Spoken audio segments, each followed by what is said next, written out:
Bismillahirrahmanirrahim. Assalamualaikum warahmatullahi wabarakatuh.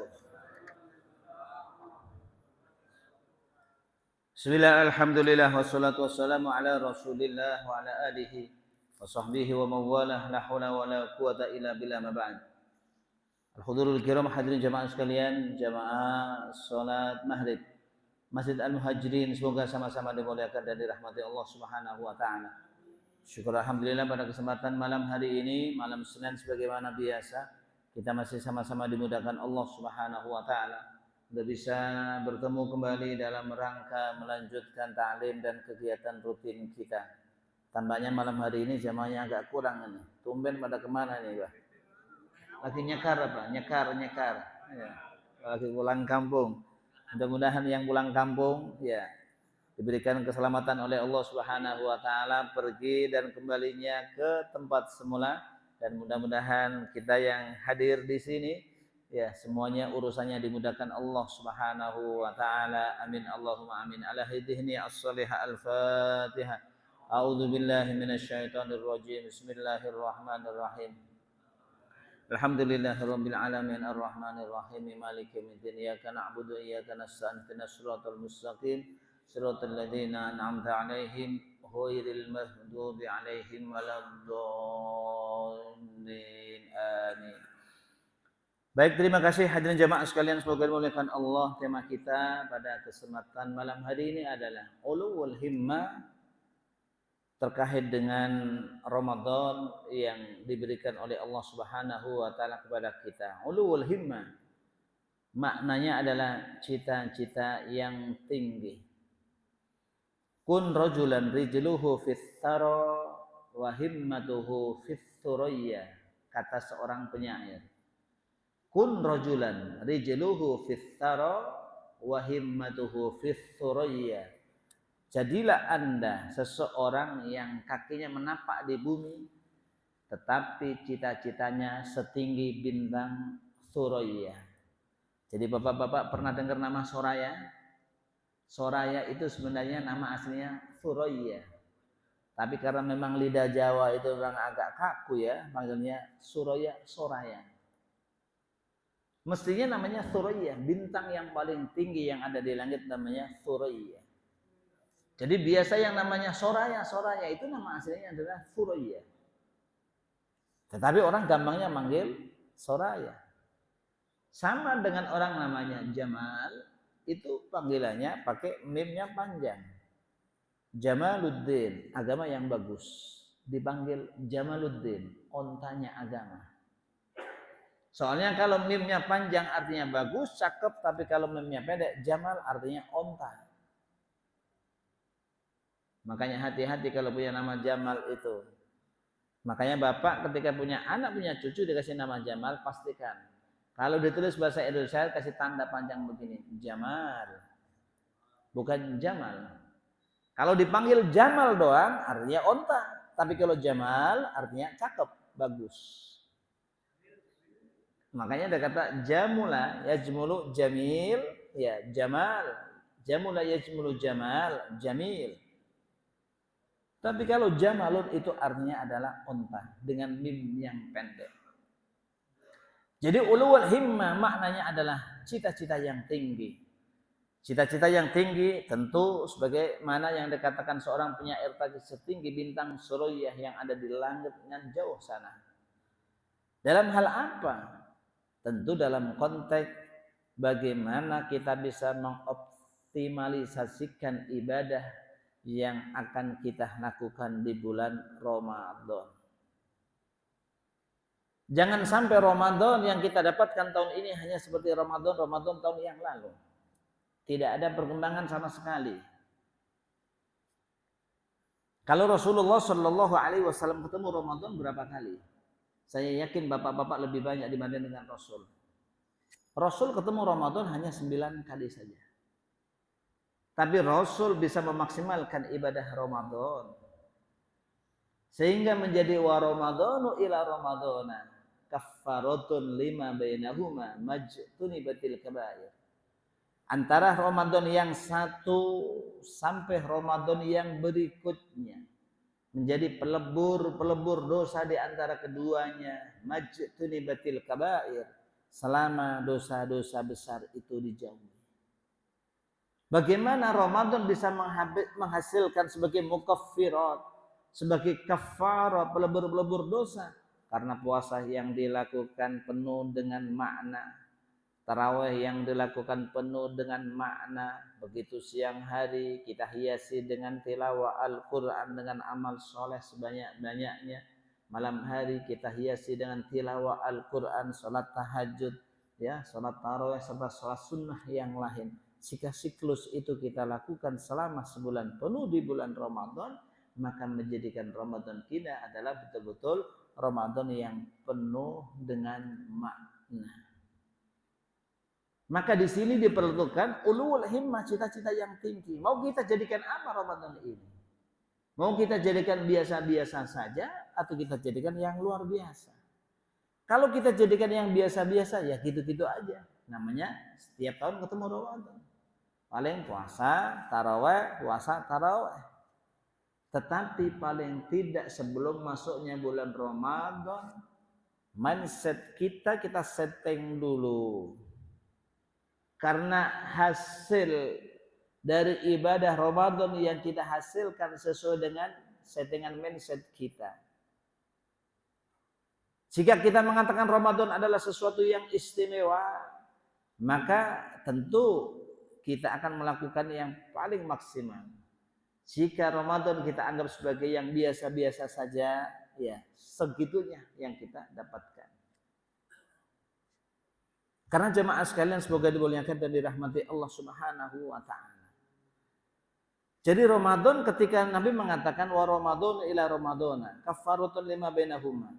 Tentu hal ini disertai dengan syariat-syariat, amalan-amalan yang telah diperintahkan, yang telah dicontohkan oleh Rasulullah Shallallahu Alaihi Wasallam. Maka kita awali dengan puasa kita, bahwa puasa yang kita lakukan bukan sekedar tidak makan, tidak minum, tidak berhubungan suami istri, tidak melakukan seperti perbuatan makan dan minum, contoh memasukkan air ke dalam hidung membatalkan puasa, memasukkan air ke dalam telinga membatalkan puasa. Bukan sekedar itu. Itu namanya ya salah satu syarat dan rukun puasa yang memang harus kita penuhi.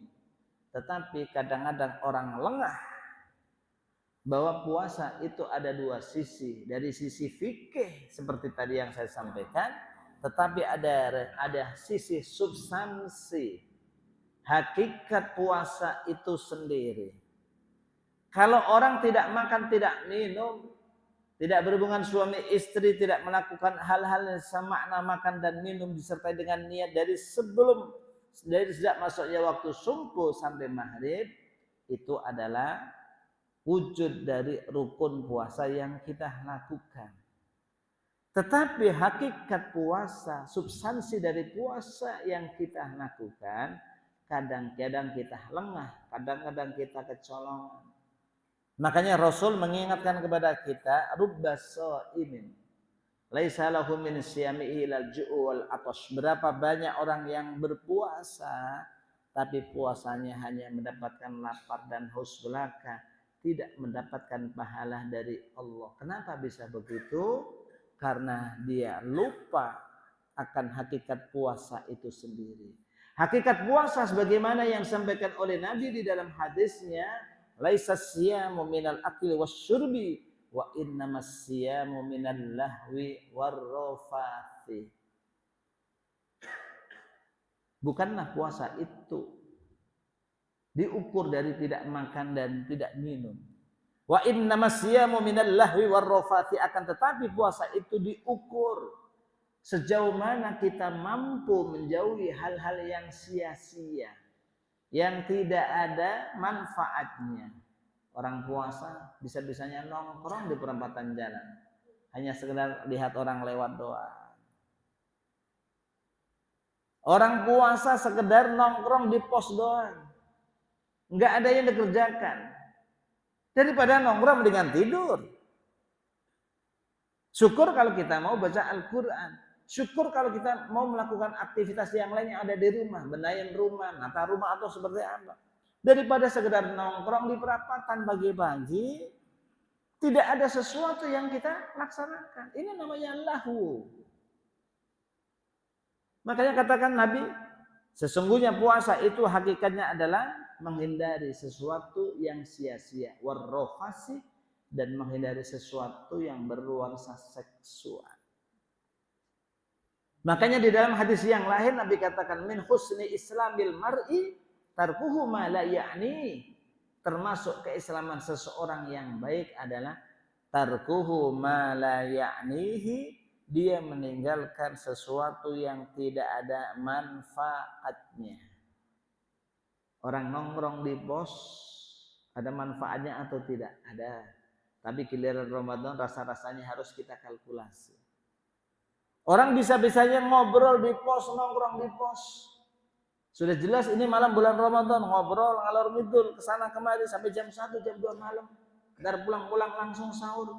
Kenapa enggak kita manfaatkan untuk tadarus? Kapan lagi kita bersentuhan dengan Al-Quran? Padahal kalau malam setiap bulan puasa, Nabi Shallallahu Alaihi Wasallam senantiasa tadarus dengan malaikat Jibril. Nabi Shallallahu Alaihi Wasallam senantiasa tadarus dengan malaikat Jibril. Nabi membaca Al-Quran, Jibril menyimak bacaan yang dibaca oleh Nabi Shallallahu Alaihi Wasallam. Dan itu kalau di bulan Ramadan, tentu kita mencoba menteladani Nabi Shallallahu Alaihi Wasallam. Jadi ulul himmah, cita-cita tinggi kita bagaimana bisa menghadirkan bulan Ramadan, bulan yang maksimal, bulan yang penuh dengan makna, bukan sekedar rutinitas tahunan yang datang setiap tahun, tetapi paling tidak ada satu tekad dengan akhlak ulul himmah, cita-cita yang tinggi, maka hal itu ya kita usahakan untuk bisa dilakukan. Jemaah sekalian, semoga dimuliakan dan dirahmati Allah Subhanahu wa taala. Maka sekarang kalau kita lihat bagaimana Rasul ketika melakukan ulul himmah, cita-cita yang tinggi. Kenapa Rasul Shallallahu Alaihi Wasallam kalau sholat tahajud sampai Rasul berusaha semaksimal mungkin untuk melakukannya dengan khusyuk, bahkan dilakukan dengan durasi yang cukup lama, 1 rakaatnya bisa 1 surat Al-Baqarah yang dibaca. Kalau 8 rakaat bisa bayangkan yang ya dibaca oleh Rasul berapa jam, bisa 2 jam itu tahajudnya Rasul. Kalau itu dilakukan setiap malam, kira-kira kaki bengkak atau tidak? Bengkak kakinya. Makanya Aisyah radhiyallahu anha komplain kepada Rasul sallallahu alaihi wasallam, "Ya Rasulullah, lima tasna'u hadza, wahai Rasul, mengapa Anda sampai melakukan hal yang seperti ini? Wa qad ghafarallahu laka ma taqaddama min dzambika wa ma ta'akhkhara." Sungguh Allah telah mengampuni dosamu yang lewat maupun dosamu yang akan datang. Kenapa Rasul masih memaksakan yang seperti ini? Rasul hanya menjawab, afala akunu abdan syakura. Bukankah aku ini yang menjadi hamba yang paling banyak bersyukur kepada Allah Subhanahu wa taala. Jadi jamaah sekalian, ulul himmah bagi anak muda itu luar biasa. Tapi bagi orang yang sudah dewasa, yang sudah tua, itu adalah sebuah keniscayaan.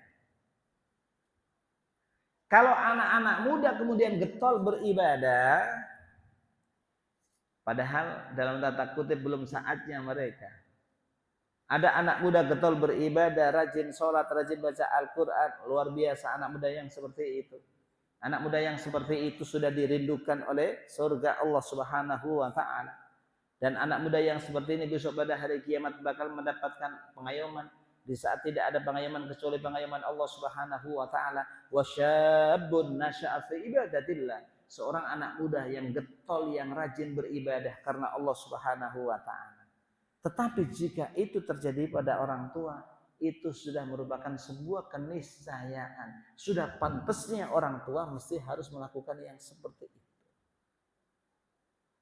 Orang tua harus semakin giat untuk beribadah. Karena saatnya adalah memang kita harus memperbanyak ibadah. Kalau anak muda, ya tentu masa muda luar biasa. Tapi kalau orang tua, kita mesti harus seperti itu. Sebab kalau kita ukur, kita kalkulasi, kurangnya apa kita syukur dengan Allah Subhanahu wa taala. Apalagi kalau umurnya lebih dari 63 tahun. Jelas anugerah besar yang diberikan oleh Allah Subhanahu wa taala.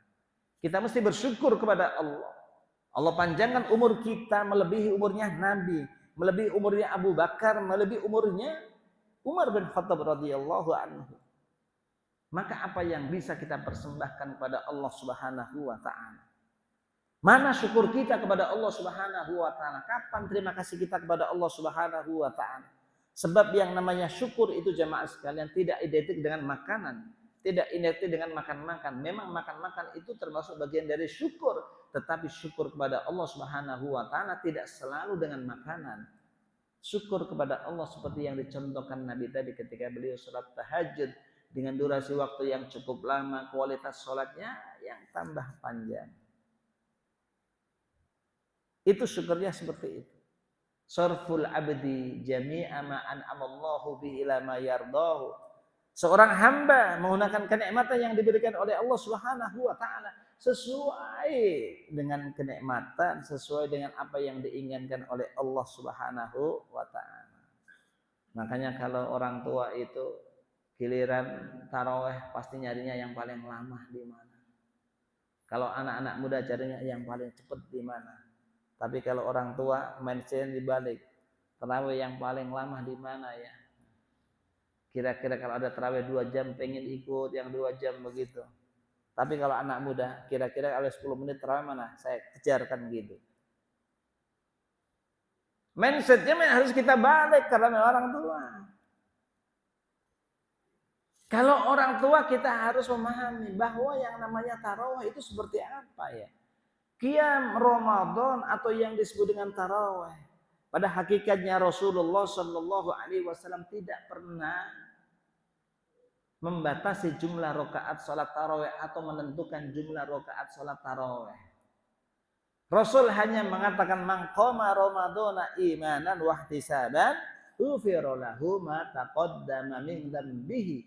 Barang siapa yang melakukan qiyam Ramadan, melaksanakan salat tarawih dengan iman dan mengharapkan pahala dari Allah Subhanahu wa taala, maka dosa-dosa yang lalu pasti diampuni oleh Allah Subhanahu wa taala. Itu prinsipnya seperti itu. Jangan kita punya prinsip tarawih itu kemudian sesuai dengan keyakinan yang kita yakini selama ini, tetapi paling tidak kita juga harus memahami apa yang disampaikan oleh Nabi bahwa tarawih itu harus mengikuti paket sholat yang dilakukan di masjid tersebut. Di sini berapa rakaat, Pak? 8 sama 3, 11. Meskipun 8 sama 3, 11, Bapak juga jangan antipati dengan yang 20. Maka suatu ketika Bapak lagi jalan-jalan mampir, udah isya deh salat tarawih. Enggak taunya begitu mampir di masjid itu sholatnya 20 rakaat. Jangan 20, aduh lama deh. Jangan begitu. Bapak mesti ikuti salat tarawih di masjid tersebut sampai selesai. Kenapa demikian? Karena kata Nabi Shallallahu Alaihi Wasallam mengatakan, man shalla ma'a imamihi hatta yansarifa kutiba lahu ajru qiyami lailatin. Ini etika kita begitu. Barang siapa yang sholat bersama dengan imamnya, sholat mengikuti imamnya sampai selesai, kutiba lahu ajru qiyami lailatin, maka dia akan dicatat oleh Allah seperti orang yang sholat tahajud semalaman suntuk. Jadi nggak usah dipilih. Dulu masih muda begitu.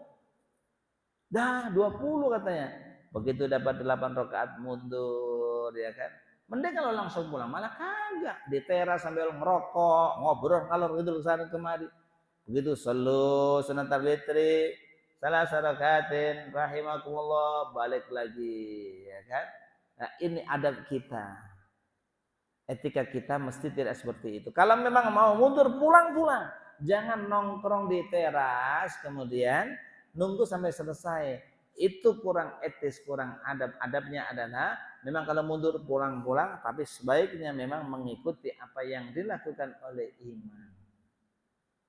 Itu kata Nabi. Makanya Syekh Utsaimin jamaah sekalian, ulama kabir di Saudi, ditanya oleh jamaahnya, "Syekh, kita ini biasanya kalau sholat taraweh biasanya 8 sama 3, 11 rakaat. Suatu ketika kita masuk ke dalam sebuah masjid, tiba-tiba masjid itu melaksanakan sholat taraweh 20 rakaat. Apa yang mesti harus saya lakukan?" Apa kata Syekh Utsaimin? "Na'am anta ma'al imam hatta yansharif." Anda sholat bersama dengan imam sampai imam itu selesai. Ikuti sampai selesai. Jadi jangan kemudian langsung mundur. Hitung-hitung biar tambah pahala. Karena kaidah pahala itu kan as-sawab biqadri ta'ab. Pahala itu sesuai dengan jerih payah. Pahala sesuai dengan modal. Semakin banyak modal, semakin banyak pahala. Makanya biasanya yang 11 rakaat itu paketnya bacaannya adalah paling tidak 1 rakaatnya 1 halaman. 8 rakaat 8 halaman. Ditambah lagi dengan ceramah, ditambah lagi dengan witir, sehingga selesai total jenderal 3/4 jam kelar. Kalau yang 20 rakaat, karena memang 20 rakaat, pakainya pasti al-hakumu sama kulhu. Udah itu pakainya begitu doang. Kenapa kok kulhu terus? Katanya kagak ada surat yang lain. Pertama, kulhu memang simple jamaah sekalian. Kulhu itu kan memang surat yang istimewa. Baca 3 kali kulhu sama dengan sepertiga Al-Quran. Kalau 9 kali sama dengan khatam Al-Quran. Makanya anak-anak milenial sekarang bisa dibilangin sama orang tuanya, pokoknya Ramadan harus khatam Al-Quran ya minimal 2 kali. Gampang mah katanya. Gampangnya gimana katanya? Saya akan baca surat Ikhlas ya kan 18 kali sama dengan 2 kali khataman Al-Quran. Anak-anak sekarang mah pintar ngeles dia. Makanya bacaannya kulhu. Yang kedua kulhu itu memang punya nilai tersendiri di mata Rasul Shallallahu Alaihi Wasallam. Suatu ketika para sahabat ada yang menjadi imam di sebuah masjid yang ada di Madinah. Tiba-tiba setiap kali sholat bacaannya kulhu, surat plus kulhu, surat plus kulhu. Ada imam ini dibilang aneh. Habis baca surat, Fatihah surat. Nanti Fatihah surat kulhu, Fatihah surat kulhu lagi. Jamaahnya jengah. Imam ini gimana sih?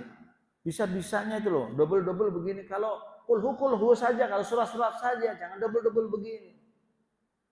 Dibilangin sama jamaah, ya imam, mohon maaf Pak Imam, kalau bisa bacanya jangan double-double gitu dong. Kalau kulhu aja, kalau surat-surat aja, jangan double-double. Surat pakai kulhu segala sih katanya. Ya terserah, kalau Anda mau ikut saya jadi makmum silakan, kalau enggak ada masalah. Jamaahnya digituin. Akhirnya jamaahnya lapor kepada Rasul Sallallahu Alaihi Wasallam. Rasul, mohon maaf ini kita punya imam ini aneh. Giliran baca sholat, giliran sholat itu bacanya udah pasti Al-Fatihah surat kulhu, Al-Fatihah surat kulhu. Begitu terus Rasul. Saya minta sama dia baca Fatihah surat saja atau Fatihah kulhu saja. Dia double-double bacanya. Dipanggil imam itu. Ya imam, ma hamalaka ala luzumi hadhihi surah. Hei imam, apa yang mendorong Anda terus membaca kulhu seperti ini? Apa kata si imam? La ya Rasulullah, ana uhibbuha ya Rasulullah. Saya memang demen kulhu. Saya memang cinta kulhu Rasul. Enggak ada yang lain. Saya memang cinta kulhu. Apa kata Rasul? Hubbuka iyyaha adkhalakal jannah. Senangnya kamu terhadap kulhu menjadikan kamu masuk surga. Tuh Pak, kulhu ya. Makanya jangan ngecengin orang yang suka baca kulhu. Itu kata Rasul, hubbuka iyyaha adkhalakal jannah. Senangnya kamu terhadap kulhu menjadikan kamu masuk surga. Makanya bacaannya kulhu terus, yang simple. Soalnya kalau gak dibacain kulhu Pak, jamaahnya sekali datang ke masjid enggak bakal datang lagi dia. Hadirin jamaah sekalian sebagai dimuliakan Allah. Demikian pula witir jamaah sekalian. Witir itu artinya ganjil. Tetapi witir itu paling sedikit 1, rata-rata 3, 5, 7, 9, paling banyak 11 rakaat. Witir yang dilakukan Nabi itu yang model 3 rakaat seperti apa? Kadang-kadang 3 langsung, kadang-kadang 2, 1. Sekarang ini kan kadang-kadang kita mendapatkan informasi, ya distorsi informasi atau macam-macam. Dibilang witir yang paling sunnah adalah yang 3 rakaat langsung, yang 2, 1 bukan sunnah. Loh, bisa-bisanya yang 2, 1 bukan sunnah, gimana ceritanya? Bahwa witir yang 2, 1 itu adalah witir yang memang dianggap dipilih oleh madhab Syafi'i. Dipilih oleh madhab Syafi'i. Alasannya dasarnya adalah bahwa Ibnu Umar radhiyallahu anhuma melaksanakan witir dengan 2, 1, 2 rakaat dulu baru 1. Setelah melaksanakan seperti itu, Ibnu Umar mengatakan, Ra'aitu Rasulullah sallallahu alaihi wasallam yaf'alu hada. Saya melihat Rasul sendiri melakukan yang seperti ini. Jadi witirnya 2, 1. Makanya Bapak di bulan Ramadan variatif. Witirnya jangan monoton, hanya 3 terus langsung, sekali-kali 2, 1. Jangan monoton 2, 1 terus, kadang-kadang 3. Biar kita ini tahu, oh ternyata memang semuanya ada dalilnya. Dalilnya adalah sama-sama sahih dan itu bersumber dari Rasulullah Shallallahu Alaihi Wasallam. Hanya saja yang perlu diingatkan, kalau bapak-bapak witirnya 2, 1 itu diingat yang 2 belum witir. Sebab witir 2, 1 itu gabungan 2 sama 1. Jangan kemudian salah kaprah. Usolli sunnatal witri rakaataini mustaqbilal qiblati adaan ma'mul ta'ala Allahu akbar. Maka usolli sunnatal witri rakaataini. Witir itu ganjil, rakaataini itu genep. Saya salat witir 2 rakaat, gimana maknanya? Makanya diingatkan usolli sunnata rakaataini minal witri. Saya sholat 2 rakaat dari witir. Jadi bukan witir 2 rakaat, tapi saya sholat 2 rakaat dari witir. Baru nanti yang 1, usolli sunnatal witri rakaatan. Saya sholat witir 1 rakaat. Ini jemaah sekalian, ini etika, ini kita bicara etika. Kita bicara etika, adat kita seperti itu. Maka demikian pula kalau kita sholat subuh. Kalau imamnya kunut ya kita kunut. Kalau imamnya tidak kunut ya kita tidak kunut. Jangan imamnya tidak kunut berdiri sendiri-sendiri. Itu namanya nyolong kunut. Imamnya nggak kunut, langsung berdiri. Saya masih ingat pas lagi umroh dulu, ya 2007 ini. Ada jamaah, mohon maaf dari mana ya? Sekitar dari Jawa Barat, di samping saya itu. Pas lagi sholat di Madinah kan nggak pakai kunut kan. Sami Allahu liman hamidah. Langsung dia berdua nih, sampai begitu cepet banget dia. Padahal namanya makmum itu mengikuti imam. Innama ju'ilal imamu liyutamma bihi. Sesungguhnya imam itu tidak lain hanya dijadikan sebagai panutan. Faidah kabaru kabiru, jika imam takbir maka bertakbirlah. Faidah qara'an situ, jika imam membaca maka dengarkanlah. Wa idza raka'a farka'u, jika imam rukuk maka rukuklah. Wa idza qala sami Allahu liman hamidah faqulu rabbana walakal hamdu. Nah itu kira-kira kalau tambahnya faidah qanata faqnutu. Jika imamnya kunut ya maka kunutlah. Jika imam tidak kunut ya enggak usah kunut. Nah ini kadang-kadang kita ini sholat tidak menggunakan etika.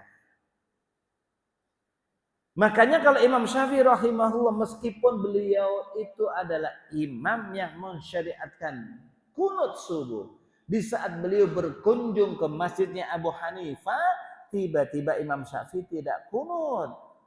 Begitu dikomplain, dikonfirmasi oleh jamaah yang lain, ya imam, limadza la taqnut wa anta tusyari'ul kunut. Wahai imam, mengapa Anda tidak kunut padahal Anda yang mensyariatkan kunut subuh?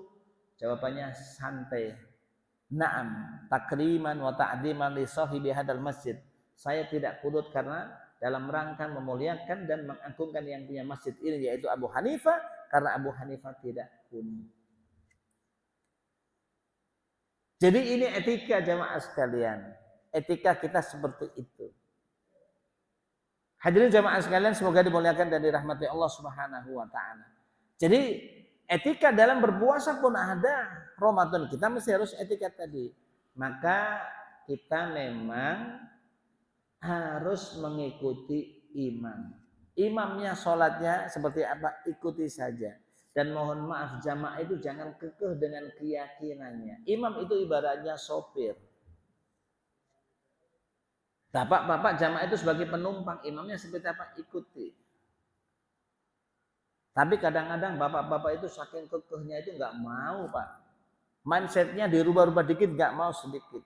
Suatu ketika saya ini sholat taraweh di daerah Pondok Gede.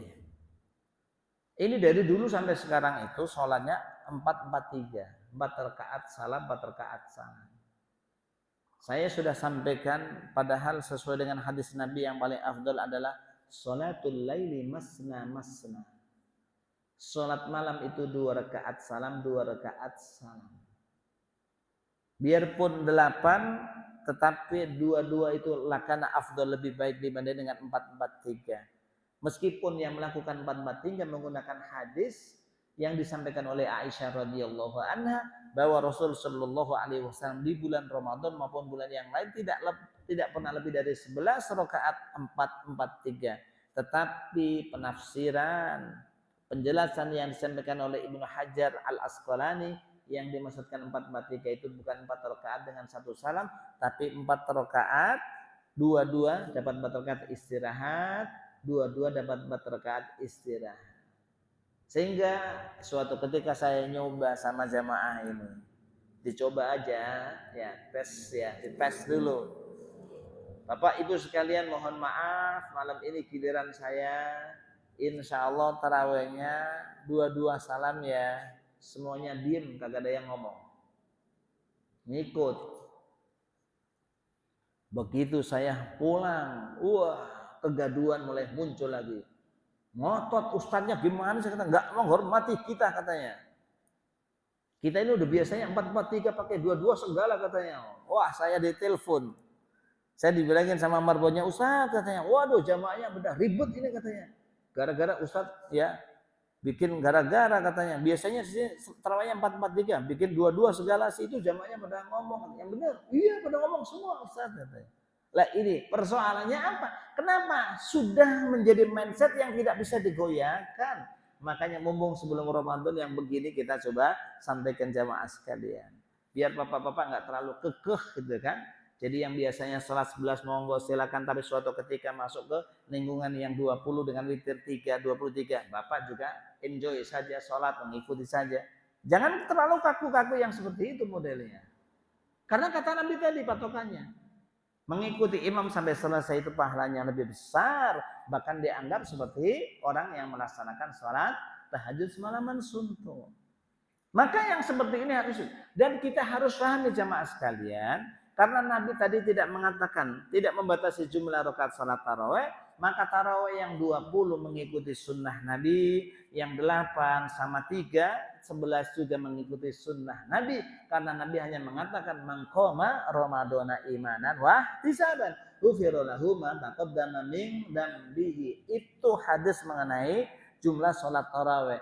Meskipun secara de facto para imam madhab itu dari Abu Hanifah, Malik, Syafi'i, Ahmad bin Hanbal memang ya mereka sholat tarawihnya itu 20 rakaat seperti yang terjadi pada Umar bin Khattab radhiyallahu anhu. Meskipun secara de facto seperti itu, tapi hakikatnya kalau kita kembali kepada cantolan yang awal, pada dasar yang awal adalah bahwa Nabi tidak pernah membatasi jumlah rakaat sholat tarawih. Sebab kalau kemudian 20 itu menjadi satu harga mati yang nggak bisa diotak-atik. Kenapa pada zaman Imam Malik di Madinah pernah ada satu riwayat bahwa tarawih di sana 36 rakaat dengan witir 39 rakaat. Makanya sekarang persoalannya adalah yang penting tarawih. Berapapun rokaatnya yang penting tarawih. Jangan pada ngotot urusan jumlah rokaat sholat tarawih. Yang penting tarawih, laksanakan sholat dengan khusyuk. Sehingga bapak-bapak biasa kita ini, ya biasa. Giliran 88, giliran 20, witir 3, 11, witir 3, 23, selesai. Makanya kalau ustadz kan sholatnya begitu Pak. Yang tergantung masjidnya katanya. Masjidnya 8 sama 3 ya, sholatnya 11. Berapa rakaat? 20 ustadz kata. Oh ya alhamdulillah. 20 rakaat jadi imam, sekalian kultum sama witir. Langsung diborong semua. Nah, biasa aja kan gitu kan. Wah, kalau sama kultum segala sama imam kayaknya nggak bisa deh. Wah, itu mah cemen ustaz begitu modelnya, ya kan? Biarpun 20 sama witir 3 sama kultum nggak ada masalah, udah biasa. Makanya ini persoalannya setting mindset kita ini, Pak. Jangan kemudian kita belum apa, waduh capek, nggak mungkin kuat dong. Nggak ada cerita begitu, Pak. Semuanya tergantung ulul himmah, cita-cita yang tinggi. Semua tergantung ulul himmah. Maka jamaah sekalian, kalau nanti di sini tiba-tiba imamnya tarawih agak kepanjangan dikit, jangan pada ngerutu. Pakai batuk segala.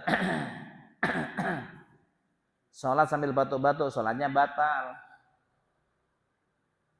Nanti kalau ada khutbah Jumat agak kepanjangan dikit, jangan jadi batukin. Ya biarin aja mumpung Ramadan, khutbahnya agak panjang dikit, nggak apa-apa. Jangan pakai batuk-batuk segala. Kalau nggak begitu diaminin. Baru khutbah pertama bilang amin. Amin katanya. Khutbah pertama belum selesai udah amin katanya. Paling-paling ini kan. Ya ini tentu nggak boleh yang seperti ini. Jadi ulul himmah, cita-cita yang tinggi. Kita jadikan Ramadan menjadi Ramadan yang terbaik. Ibadah yang di bulan Ramadan, ya kita coba optimalkan semaksimal mungkin. Wabil khusus sholat tarawehnya. Mungkin kadang-kadang juga sama kan? Sekarang mungkin barangkali kalau selama Ramadan Bapak belum pernah melaksanakan sholat tasbih. Pernah nggak sholat tasbih? Pernah? Sholat tasbih pernah? Nah, paling tidak Ramadan ini diagendakan 10 hari yang terakhir selain tahajud ada yang namanya sholat tasbih. Sholat untuk menghapus dosa. Jika dosa-dosa Anda sebanyak pasir yang ada di daratan, sebanyak ada buih yang ada di air laut, maka sholatlah dengan 4 rakaat dengan 2 kali salam, maka dosa-dosamu akan diampuni oleh Allah Subhanahu wa taala. Jika Anda bisa melakukan setiap hari, lakukanlah. Jika tidak, minimal sepekan sekali. Jika tidak, sebulan sekali. Jika tidak, setahun sekali. Jika tidak, seumur hidup sekali. Hadis sholat tasbih itu memang debatable di antara para ulama.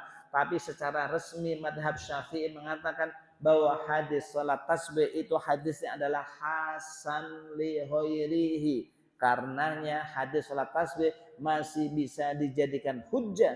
Dan terbukti penelitian Syekh Albani, hadis salat tasbih itu dimasukin ke dalam hadis sahih. Dalam Sahih Ibnu Majah disebutkan di sana bahwa hadis yang terkait dengan salat tasbih itu hadisnya adalah sahih yang bisa dijadikan hujjah. Sehingga nggak usah a priori dengan yang namanya salat tasbih.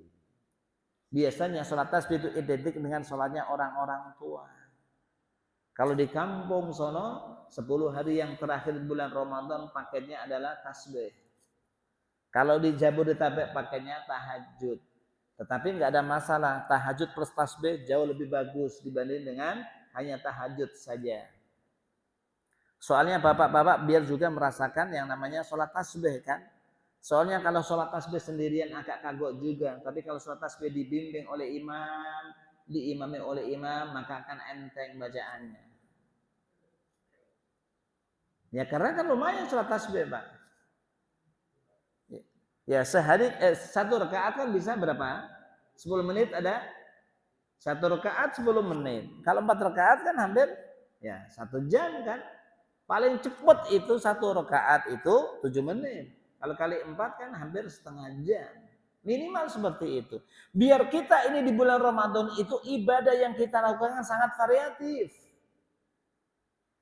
Jangan sampai kita nggak kenal yang namanya sholat tasbih. Jangan sampai kemudian kita termakan isu sholat tasbih, sholat apa itu sholat bid'ah. Sembarangan aja bilang bid'ah. Ibnu Salah itu seorang muhaddis kabir. Seorang Imam Nawawi muhaddis kabir. Ahli hadis, ulama besar dari kalangan mazhab Syafi'i. Mereka melakukan sholat tasbih. Makanya jangan sampai sholat-sholat yang seperti ini menjadi tidak tersentuh sama sekali karena tidak pernah ada informasi yang masuk ke telinga kita. Paling tidak Ramadan ini jamaah sekalian, ulul himmah kita berangkat dari semangat yang tinggi, maka sholat-sholat tasbih yang seperti itu jangan kita lupakan. Wabil khusus 10 hari yang terakhir di bulan Ramadan. Kalau kita sholat sendirian mah enak Pak. Ya kalau bisa enak sendirian. Kalau nggak bisa ya dibimbing oleh imam. Dibimbing oleh ya imam. Lebih enak nanti. Jadi ibadah kita betul-betul variatif. Bukan sekedar tahajud. Bukan sekedar baca Al-Quran. Tetapi ada variasinya yang namanya sholat tasbih.